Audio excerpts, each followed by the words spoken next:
Assalamualaikum. Bismillahirrahmanirrahim. My name is Alia Khan. I'm the chairwoman of the Islamic Fashion and Design Council. So it is said that we are to become the change that we want to see. And I think we all agree with that. For only then will we start to see the beautiful world that we all know is possible. Well, I believe the adherents of modesty have done this in profound ways. Those that embrace their natural style and elegance, whilst valuing their parameters of modesty, are truly leaders of change in today's world. And what immense change we are all witnessing. I mean, have you ever seen modest fashion be in the headlines as much as we are seeing it today? It's quite remarkable. Style is the reason the hijabi girl is now depicted in the media as your friend, as a normal fiber in the fabric of society. And like her cheerleader counterparts in high school, only now is she voted best dressed by her high school peers. Or even featured in an H&M ad. Not that we should all aspire to be in an H&M ad, but it certainly is an indication of respect and appreciation of who we are. Yes, let's all be the change we want to see. Profound things can happen when we do. Today, I'm delighted to be talking to a panel of players of this beautiful change. They're in the business of Islamic fashion, and we're excited to get all of your insight. Guys, you ready? Yeah. Okay. I'm going to start by introducing Dajang Lestari. In her last year in college, she wrote in her notebook that her life plan would be to have a career that she was passionate about. 3 years later, she launched her successful company and is the CEO of Hijab.com, a Muslim fashion e-commerce boutique. Tell us a little bit about Hijab, Dajang. Okay, thank you so much, Alia. You're right. That in the last semester of my college study, I write down about what I have to do. I'm studying political science, but I'm now working in fashion industry. It's okay because I'm quite tired with my country, Indonesia, the largest Muslim population, but there is no big brand there to serve the population, to serve the market. So I come up with idea. Why don't we become the player rather than just the market? So the idea is our potency, the biggest one, is Muslim population, right? And our background as a multicultural country, it creates a DNA of creative people. So that I come up with idea, why don't we explore and empower the designers of Indonesian designers and become the world leading of Islamic fashion? Lovely. Great. We'll learn more about that in a little bit. Thank you. Harun Rashid. Wow, I prepared my introduction so perfectly. Look at this. You guys had lined up exactly the way I prepared it. Harun Rashid. Welcome, Harun. Assalamu alaikum. He once said, even when we are marketing for our male fashion line, we target the women. Remember that? Knowing full well who the real shoppers of the household were. He put every bit of his wisdom into building the Islamic Design House into a wonderful success. Tell us a little bit about that. Assalamu alaikum, everybody. So Islamic Design House, really I owe the success of it to the most important women in my life. My mother, my sister, at that time when it began. So it was really inspired by my mom and my sisters. They're muhajjab, so they wear the jilbabs. When they went out to buy something, they didn't find anything suitable for them. So they'd go to the market and buy fabrics and give it to my mom, and she would stitch according to a design that they would show her. And women of that age, as you would agree with me, they're quite good at my mom's age, stitching clothing. So I looked at it and I saw an opportunity because there was a whole line of my sister's friends who placed orders with my mom, and she would charge £10 a piece, and she wasn't able to fulfill this demand. So I thought, how can I get this on a commercial level and get it out, design it and get a consistent collection going on a regular basis? And really started from there, and 10 years on now, alhamdulillah, distributing across 60 plus countries around the world, 15 retail franchisees. I say to my mom whenever she says, you're working too hard, give it up or stop, and I say, I'm actually just working for you. This is your business. Oh, that's sweet. That's lovely. Thanks. Very nice. Kareem Turid, our next panelist, founder of the online marketplace for modest clothing called Modernisa.com.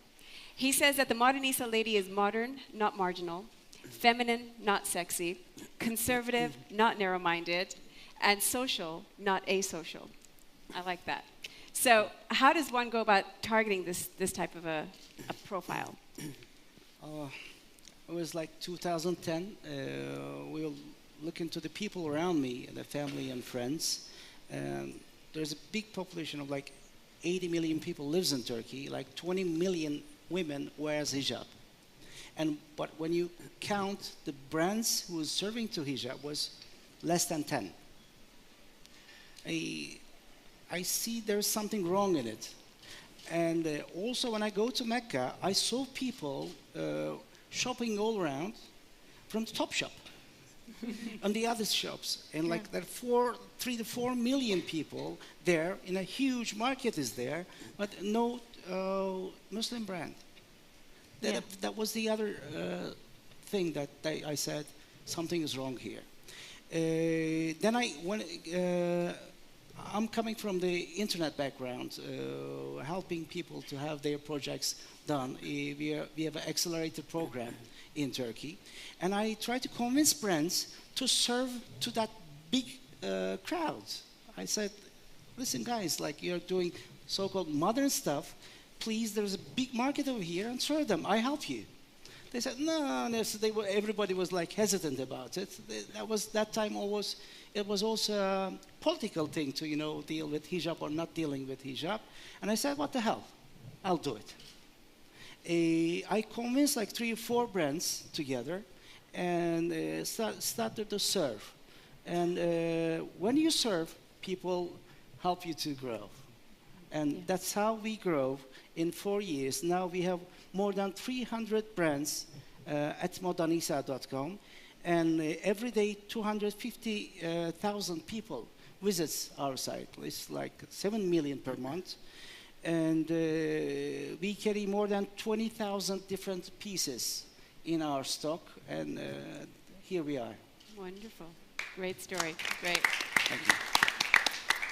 And last but not the least, our panelist, Rami Al-Malik. Assalamu alaikum. Welcome.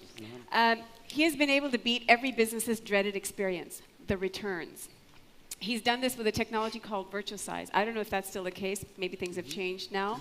But the founder of Miele.com sells you clothes that you would definitely not want to part with.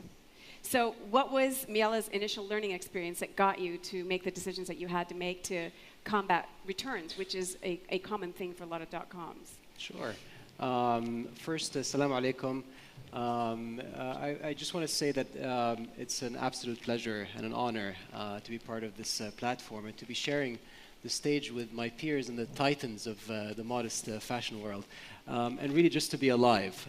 You see, I've been an entrepreneur for most of my life, but in 2009 I had a very bad health crisis, which provided the context for a big change in my life, both professionally and personally. Oprah used to always talk about having an emotional GPS. My GPS got completely rewired during that episode. And I really think that Miele became a manifestation of my journey in life. We are a fast fashion, fashion-forward, modest clothing brand. We design and manufacture our own collections. Think of it as Zara, H&M for the modest world in terms of price points and styles and quality. But early on, we realized that we had an opportunity to positively contribute, just like my brothers and sisters here, to women's lives in the world. Miele became a vehicle for me personally to also help organizations that fight cancer, especially organizations that work with cancer with children. So a portion of our sales goes automatically to these organizations. We're very proud of that. So to answer your question, one of the challenges we have as e-commerce players is returns. And early on, again, being with technology background and having done multiple startups, I realized that we had to work on something that would fix that. And so we tied up with a company out of Sweden, which works with ASOS and all the big e-tailers. And right now, we're the first actually in the entire region to pioneer this technology, which helps in measuring your garments and getting your right fit. Oh, thank you. Please help me to welcome all the panelists, and we'll begin.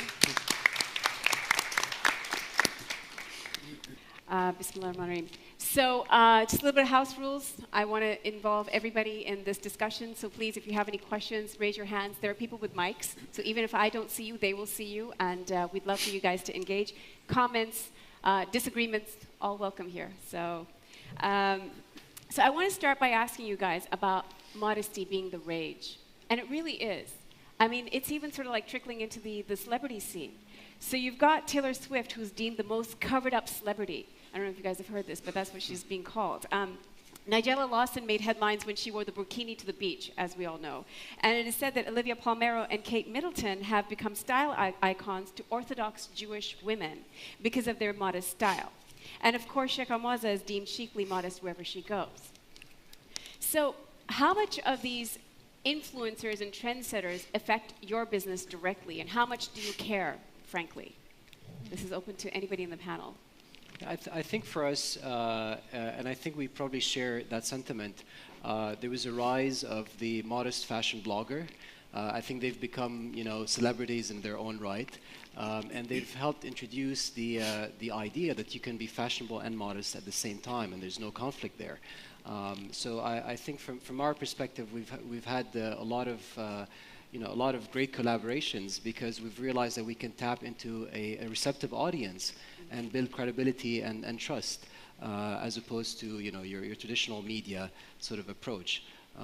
So when you say celebrities, to me, my mind goes to bloggers for some reason. I don't know. It's How about you guys? Yeah. Celebrities, Dejang? Maybe in Indonesia, with a lot of population like that, and this is the internet era, right? So Instagram is playing a very huge part.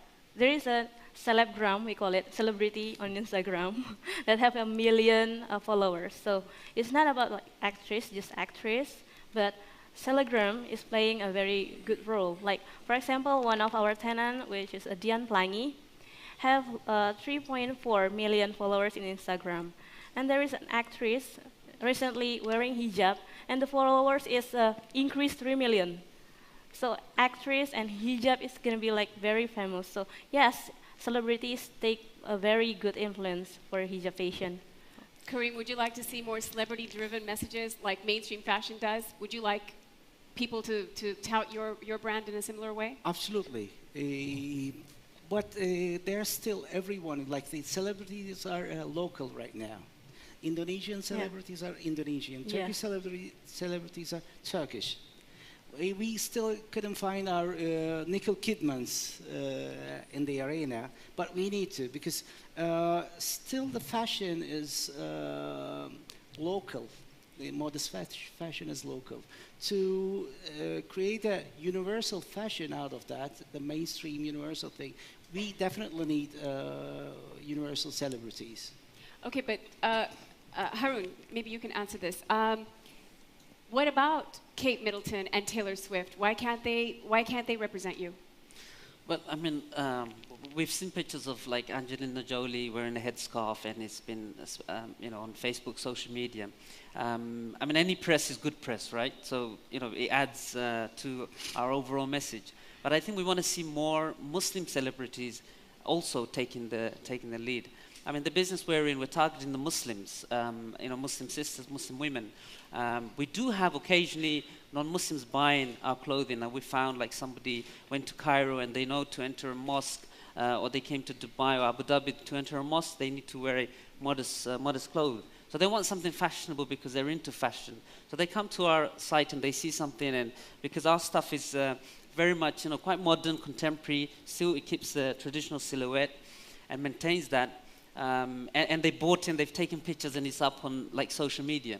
So it does help. Like any press is good press, but I'd like to see more Muslim celebrities taking the lead in that, and this will impact the Muslims' confidence even more. How about you guys? Do you guys care about celebrities getting behind modest fashion? Assalamu alaikum.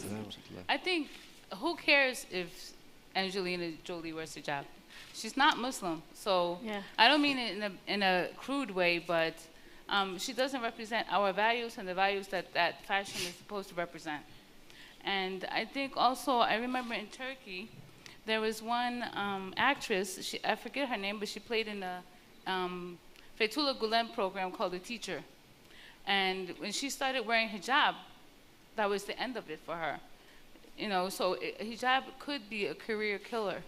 So that might be why they're not wearing it. And I think, you know, the thing about Islam and fashion, like I was talking to my sister over there, and it's a very, Islamic fashion is a very unique thing. And it's for a unique group. And I think we want to keep that speciality. Nice, okay. Yes. Wa alaikum salam. Do you want to take a mic? You're loud enough? Assalamu alaikum. Assalamu alaikum. So, no offense to my sister over there, but I think it is important. I think it is important when non-Muslims like Angelina Jolie wears a hijab, because it helps us as Muslims being a minority. And with Islamophobia so common nowadays, it makes us feel more comfortable. It makes it a common thing. So there is that factor that you can't deny about, like how I said in my introduction, about the high school girl who wears a hijab and finally gets voted best dressed by her high school peers. There is that level of wanting to be accepted.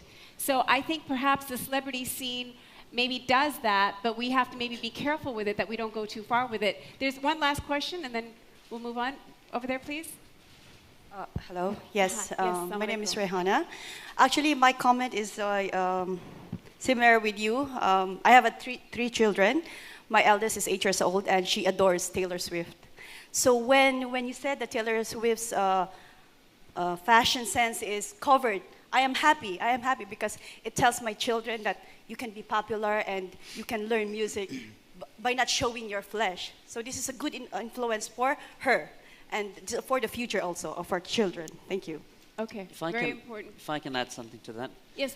You see, a trend happening right now.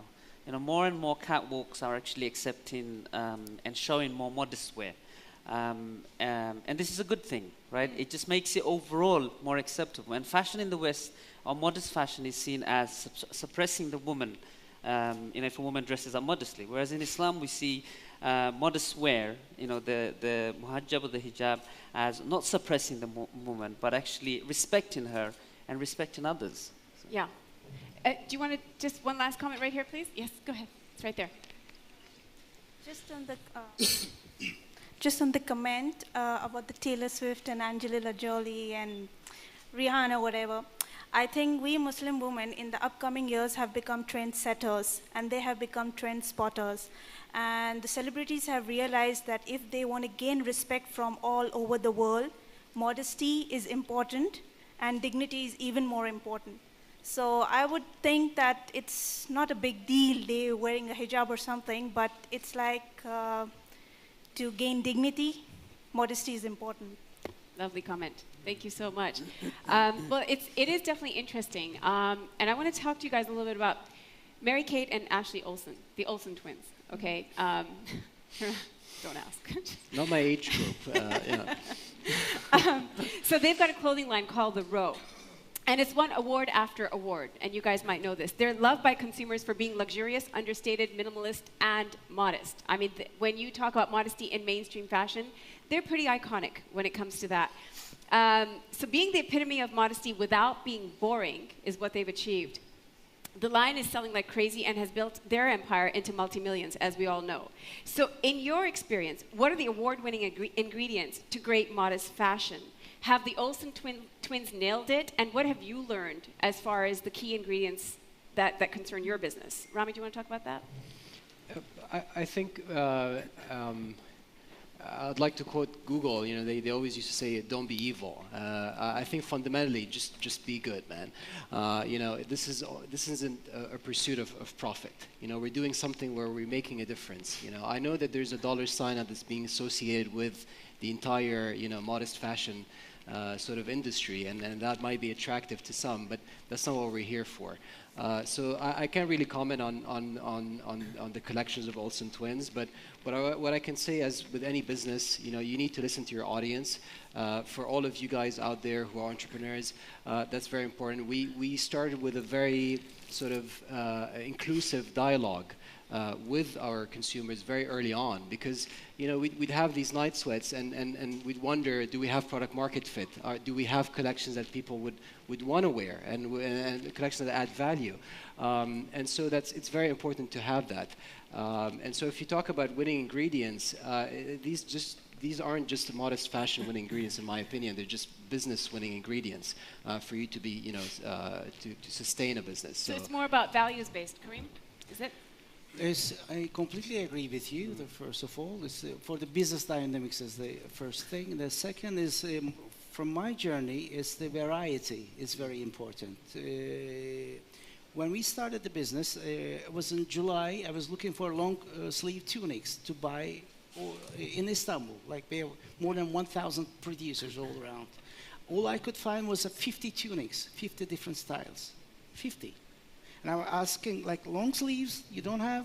They were saying, it's July, brother. Like 50%, like 60% of my women wears hijab, and they don't have tunics in Turkey, not in New York. Yeah. Then we promise that we're going to be bringing the variety for our women. Then right now we have more than like 2,000 tunics in one collection. Okay. Today. And this is the one thing that we are looking for, always looking for the variety. Second thing is the price. Like the hijab clothing was an expensive thing in Turkey. When you ask them, they said, okay, we are using 1 meter more. Is that it? No, it's because the supply was less and the demand was a lot for that. Then we changed that dynamic too. Like not only me, like the players in Turkey all together, we demand for that, and we changed it. Right now, you can find the right price for the right product. That was the second key thing, and understanding, listening your audience is another key thing. So your thing is representing that modest woman with sincerity, really putting yourself in her shoes and knowing what it is that affects her. Variety is one thing, cost is another thing. Yeah, so being comfortable another thing. Yeah, and being comfortable. Okay, very good. Harun, how about you? Yeah, I totally agree with Kareem. The challenge is on many fronts. It's not just the one key strategy that you got to overcome, because it's not an existing market with many players, so you can look at one and say, okay, what's he doing wrong, and then improve on that, and you have a new business or a new brand. We're actually, pioneers in this market, creating a whole industry from its ground up. So you got to look at price, product, distribution, packaging, excuse me, retail platform, like all across the board. You're looking at, like we are involved in from trend analysis to design development to sampling to production to then distribution and then to retail. The entire chain we're involved in. And I'd say one thing which is very important is customer expectation. If you look at the Muslim customer, they're used to the Western brand. They'll walk into Dubai Mall and they know what to expect from DKNY or Armani, right? They have already created a certain expectation. If we are to succeed and we are to win their hearts over, we have to be in par with the mainstream brand. And we can learn a lot of lessons from them, but it's just repackaging it back to the Muslim market, which we call it in Islamic Design House. One of our taglines that we use is we call it faith, fun, and fashion. So maybe in a way it's also staying true to your own character. So you don't necessarily need to emulate the character of the mainstream market, but you can learn for sure. They're much more senior than this market is, so there's a lot of tips. I want to know what you guys care about. Yes, what do you guys care about? You've got the industry players here, you've got the suppliers and the designers, you've got their ears right now. What do you want to say that matters to you? Yes. Right. One of the questions that is confusing to me for the whole modesty market is the styles of hijab are various. Like in Pakistan, they wear hijab in a certain way. In Malaysia, Turkey. How do you deal with that diversity in terms of how people wear hijab? Because, for example, abaya is very popular in the Emirates, but in Turkey, I don't think no woman wears manto. abaya. They'll wear like a skirt or something like that. Dejang, do you want to, because you deal with different Yeah, styles. in Indonesia there is a various brand and various characters of the brand. We have more than 200 selection of designers. There is an abaya, there is a contemporary design, ethnic design, some kind of that, and it's depend on the customer taste. So it doesn't matter if we wear abaya or wearing a contemporary design. In Al-Quran, it's already stated that we have to cover our aura, except face and hand. And besides that, we can innovate, we can explore what we want to wear, what colors that we want to wear, some kind of that. See, that also kind of gets into the topic of what is their responsibility? Is it their responsibility to tell you to wear it, how you should be wearing it, or how they think you should be wearing it? Or is their responsibility just to provide you with great options, great quality, and great ability for coverage? And the rest is really up to the consumer, isn't it? I mean, you could take a hijab and wear it as a sarong on the beach. You know, at the end of the day, whatever the end use is, should not really be their responsibility, isn't it? Do you guys agree? I'd like to know, but before we get into that, actually, what do you guys want to see? I still haven't gotten the answer. In the audience, does anybody have an opinion on what should be seen right now that the industry is not providing? What's that key ingredient that you're looking for? Is there something that doesn't work for you? See, yes. Sorry? Can you give her the mic, please? Just clothes for teens, like clothes for teens. To 18-year-olds. So more hip?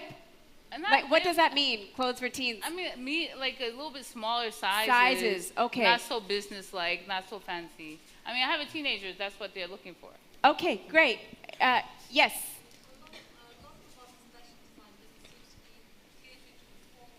Can we have a mic, please? Assalamu alaikum. Walaikum salam. A lot of the modest fashion designers seem to be catering to the formal dress business. I'd like to see more clothes for the professional women because a lot of the Muslim women are working and they want to dress smart, they want to dress modest, but they want to be where it's acceptable in the environment that they're in, and they don't go where they blend in, but they still maintain their identity. Great comment. Professional clothing. Yeah, I've heard that before too. The professional women guys, what are you guys doing about them? This is exactly actually what we work on. We cover an entire spectrum of broad sort of lines of designs that cover women who are mothers, career women, students, and the whole 9 yards. And I think this is why I alluded to the Zara H&M, because we do cover various sort of storylines and segments, and I think that's very important. Again, along with the pricing that Brother Kareem talked about. How about you guys? Any comments on the professional woman? That's actually a very valid comment. We hear that a lot at IFDC. We need more designers for the office, for professional attire. Like me, at the first I'm working, and then my boss told me that you have to grooming, and then I have difficulties to find what the best dress for grooming in office, some kind of that. So that why don't we come up with this platform and people can easily choose which one the design is fit them. So there is a customer in hijab. They work in Apple. So I'm shocked. Wow, the address in Apple office. Wow. So I think modest fashion is beyond just covering, but it also can fit the needs of working women, because working woman is also have to be modest, right? Right. Yeah. Last comment. Did you have a comment on what you want to see as a key ingredient that's missing right now? Yeah, I think. Stand up, please. I can't. Just put the mic to your. Yes. I used to live for the last 25 years in Europe, and I found it really difficult to get the perfect clothes for my daily, my daily day. And I would see it really as something really good. As I would go to Zara or I would go to H&M, I will find a brand which is really an Islamic brand where I just can go and choose whatever I like. And I think this is something for you as a market. Like, there is a niche. We need more people like you who will help people or women like us to cover up and to just make it easy and not that complicated to get something. I think even for our brothers and sisters who just convert to Islam, they have a lot of problems to find the perfect clothes to go and to find their own style. So that will be something which I really would like to address to you, yeah. Great comment. Sorry, where did you grow up in Europe? In Switzerland. Switzerland. Yeah. Okay, do you have anything to say? Say, inshallah, we promise. Not only us, there are great brands all around the world, like Ab, Shukr, Sefa Merve. A lot of brands are here for you, and we're going to be all serving with the best that we can, and we try to bring the best, and also we'll be helping you to dress for the success for all of us. I mean, we're at a nascent stage, right, Haroon? I mean, you're probably much older in your experience than a lot of the people on stage today, and probably in the industry. So what do you think? Do you think we're going to see more diversity, more variety, more of what the demand is? I mean, put it this way, you guys are hard to please. You know, we work around the clock. I don't know how many hours you guys work, but I burn the midnight candle.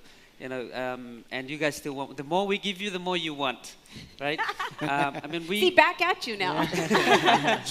we just it's just taken us 10 years to be able to consistently deliver 4 collections a year, right? Usually, even in mainstream fashion, before fast fashion came in, there's a whole Zara model, which we might go into in a minute. It was like every 6 months. I mean, the amount of work that's involved is humongous. If you look at the entire, if we had time, I'd give you a whole breakdown of the timeline. I've got a brother there nodding; he's in the same business. But really, like for example, one of the things we do, and I'll just give you guys a perspective of this, is when we got into the market, there was this one-size-fit-all concept, right? So you go, you buy a abaya, and you have to go and shorten it or narrow it, basically, right? Because it was just one size. It's a one size, right? Or it came in just 4 sizes, and you had to go and spend extra money and extra time, and you didn't get instant satisfaction. Now, you don't have that same problem if you walk into DKNY and Armani and so on. You don't have that, right? So Muslim women we found were basically a bit unsatisfied, right? So what we did is we know, like, people come in different heights, different width, different shape, right? You can get 2 people same height but different width, and 2 people same width but different height, right? So we've got every design has 15 sizes, okay? 15 sizes. Now that's an inventory nightmare, right, guys? Production nightmare, right? Not 4 sizes, not small, medium, large, and extra large. It's 15 sizes because we have slim, regular, and loose. Okay, and within each one we have 5 heights. So, but our idea was that a woman walks into the shop, buys the product, pays for it, has instant satisfaction, goes home, wears it, enjoys it. Okay, that was our idea. Now, we couldn't possibly produce for all sizes, so we took the most middle mass market size. So size, say, 7, 8 to about 14, right? Now 16, 17, 18 going up, right? It's a small market, and anything lower than that is a small market. Now we as businessmen, as well as, I mean, I'm not into fashion per se myself, but we're running a fashion business. So we look at it from a business point of view, whether it makes financial sense. We have to choose our battles carefully, and then the areas we focus carefully. So, but the momentum in this arena is growing. Like we've got loads of plans. All these guys have huge plans. So we're going to come around to satisfying every one of you, inshallah, going forward in the future. Does that make you guys happy? Yes. Hi, how are you? Good afternoon. Is this, you can hear me, right? Yes, okay. Stand up, please. Sure. So the one thing I'd like to see more of is athletic wear, because often at times the yoga pants or the workout pants are incredibly tight. And in general, there's not enough of an emphasis around being active, being athletic. There's a huge emphasis on beauty and high-end fashion. But I think we need more reinforcement about women actually taking care of their bodies in an athletic way and less of an emphasis on just the superficial. That's a very important point. Dajang, what do you have as far as more designers coming up in this area, the activewear area? Yeah. I have one interesting story, because one of our designers that want to enter hijab.com, she's non-Muslim, but she thought about how we make sportwear for Muslim women, because they should look good when they're doing sport, right? So I think there's a large of room for improvement in Muslim fashion design, and it's not only Muslim designers, it's open for another religion. Okay, we have the same story. Like when we started, I look around, searched the web, and I found Cindy from Capsters, Cindy van Bremen. She was helping Muslim women in Netherlands designing caps for the sports without needles and everything. It's great. Like people see outside, they see the need, and they cater for that need. Right. But I agree. There could be more choices. Absolutely. I think it's coming up. I just like the rest of the stuff. It is coming up. It's still a very early stage for this market, and you know it needs. There's a lot of different points that need to be focused on, but activewear for sure. One more comment.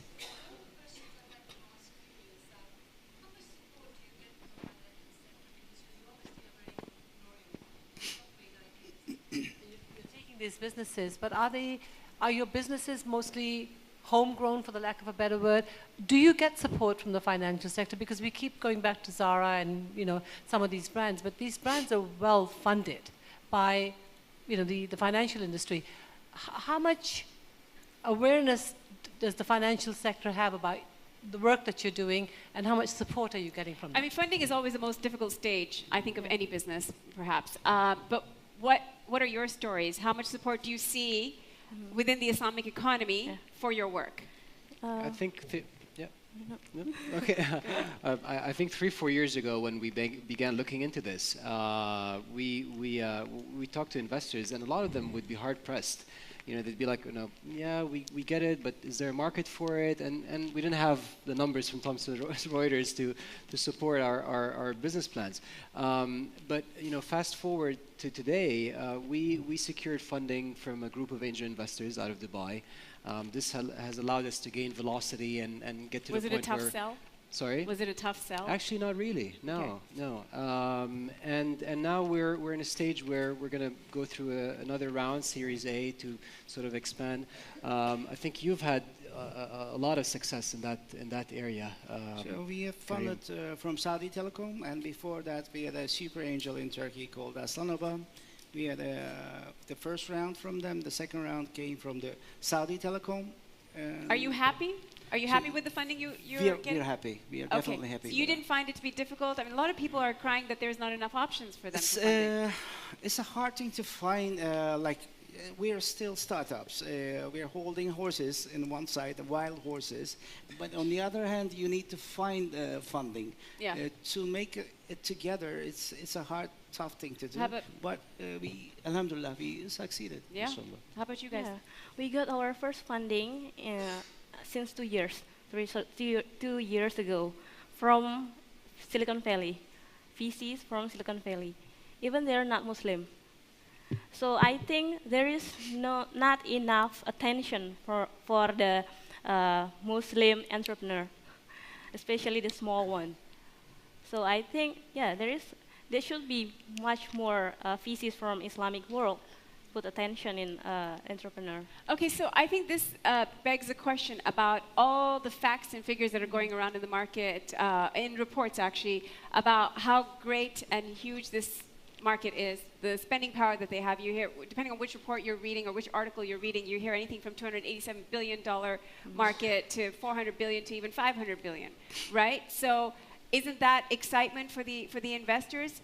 But the question really is, are your businesses reflecting the numbers in the reports? So do you have numbers that are equal to the exciting numbers that we're seeing in the economy reports? Karim? Yes, we exactly see that, those numbers. Like we see the interest, like talking about 7 to 9 million visitors per month to a site. It's like a news site.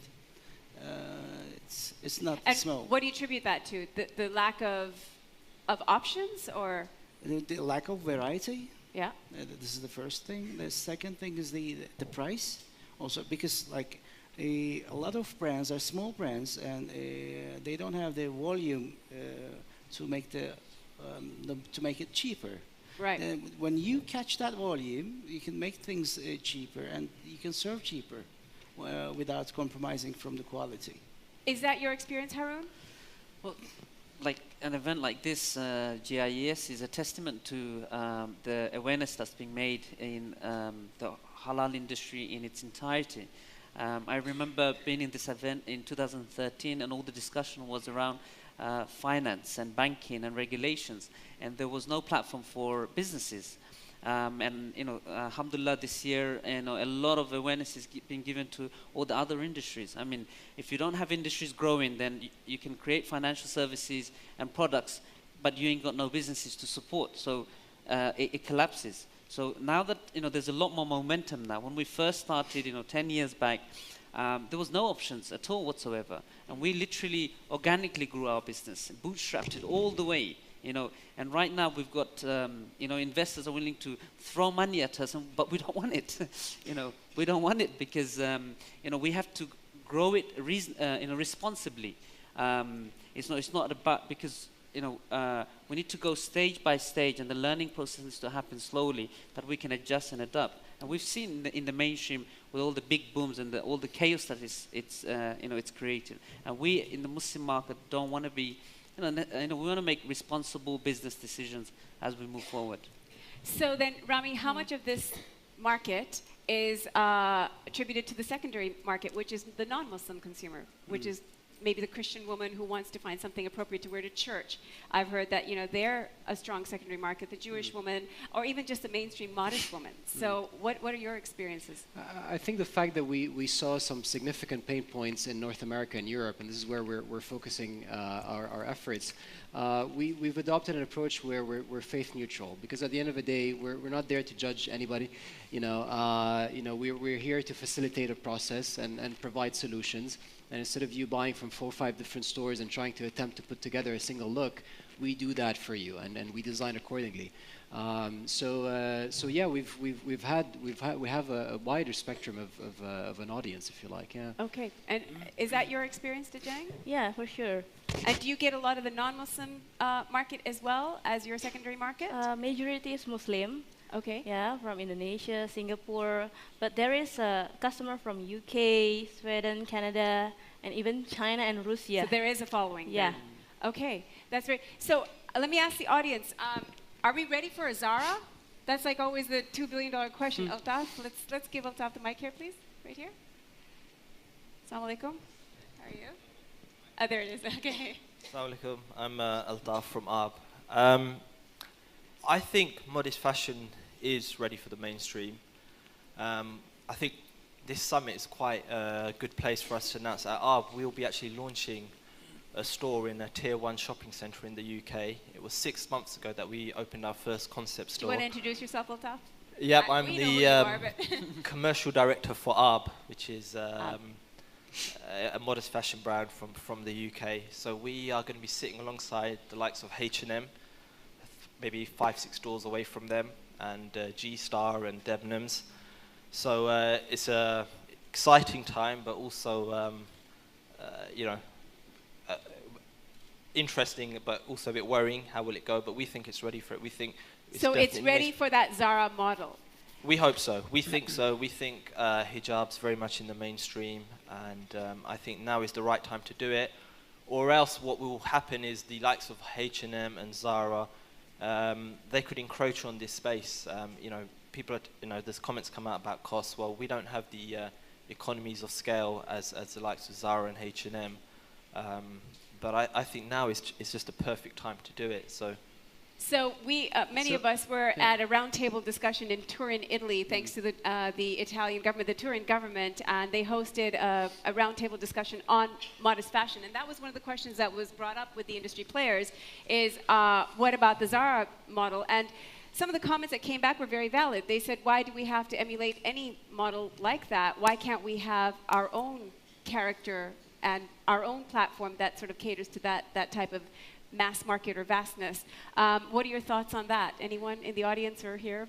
Yeah, so I want to take a step back. When we talk about the Zara model, it's something that evolved over almost 30 years. It didn't happen overnight. For you to take, something that you see on the runway and have it in your store in 2 weeks, that's a stupendous amount of of effort, you know, and I think you shared that sentiment a minute ago.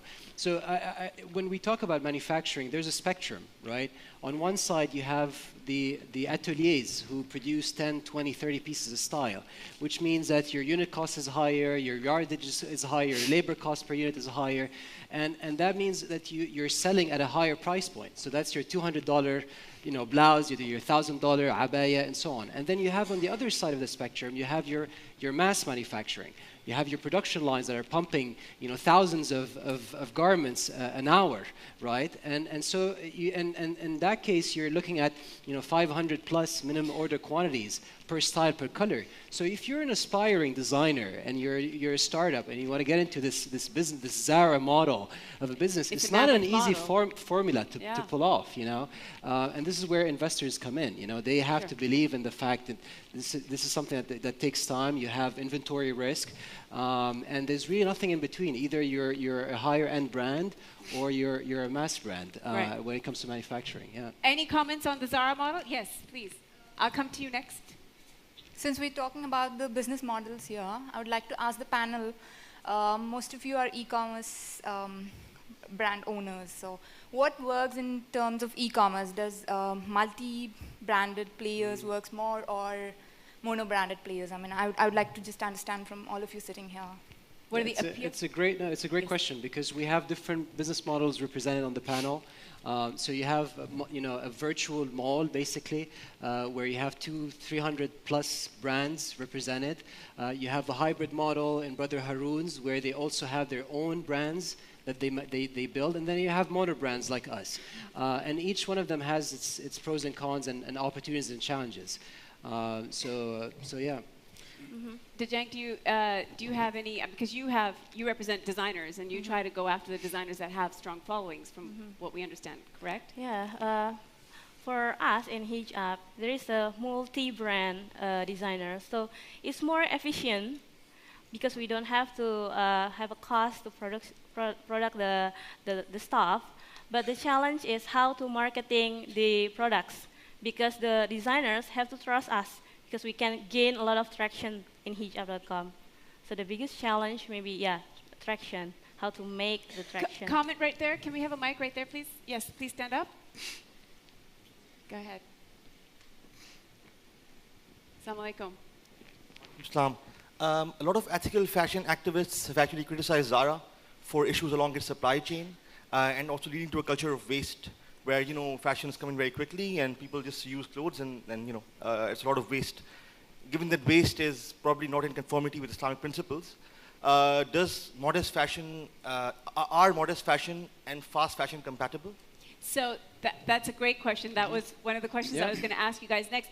What is the responsibility that that people in the modest fashion space have? Because you guys are also known as halal fashion or ethical fashion, and the pressure is less for mainstream fashion. So what do you guys think about the responsibility, Haroon? If I could just ask everybody, raise your hands if you know who Pepper Middleton is. Who? Yeah, Pepper Middleton. Pepper Middleton, Pepper yeah. Middleton. Yeah, there you go, see. Who remembers what color dress she wore at Prince William's wedding? Yeah. What color?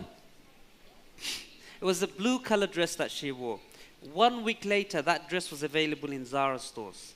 And Zara proved their model works that... The celebrities That's culture. right. Well, this is a fast fashion concept. Yeah. That, you know, and Zara can't do this. And actually, Zara's business was going down almost to the point of bankruptcy. And a new CEO came on, and he introduced this model. And he works with the market. And now Zara is one of the, you know, amongst all the fashion brands, is doing one of the best.